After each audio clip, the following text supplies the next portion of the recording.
হে বাঙালি, কি খবর? তো আজকে যাবো পাশের গ্রাম মেলা, তাই রেডি হয়ে নিলাম। তারপর গাড়ি চাবি নিয়ে নিচে চলে আসলাম। আর আমরা অনেক লেটেই বের হচ্ছি, বেজে গেছে 10টা 12। তারপর চলে এলাম গাড়ি চালিয়ে দুই বন্ধুর কাছে। তারপর ওদের দুজনকে তুলে নিয়ে চলে আসলাম মেলার সামনে। মেলার সামনে এসে চলে গেলাম মেলার ভিতরে।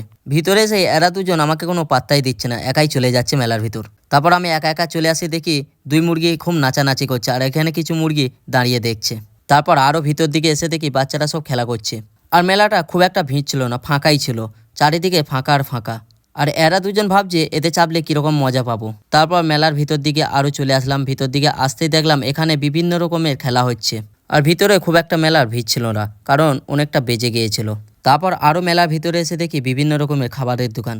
আর মেলা এসে পাঁপড় খাবো না এটা হতেই পারে না, তাই পাঁপড় কিনে খেতে লাগলাম। তারপর আরও কিছুক্ষণ ঘোরাঘুরি করার পর ভাবলাম ফুচকা খাবো, তাই ফুচকার দোকানে চলে আসলাম। তারপর তিনজন মিলে ফুচকা খেতে লাগলাম। আর ফুচকাটা সত্যি খেতে খুব ভালো ছিল। যাই হোক, টাটা বাই বাই, সুস্থ থেকো, ভালো থেকো, পরে ভিডিওর জন্য অপেক্ষা।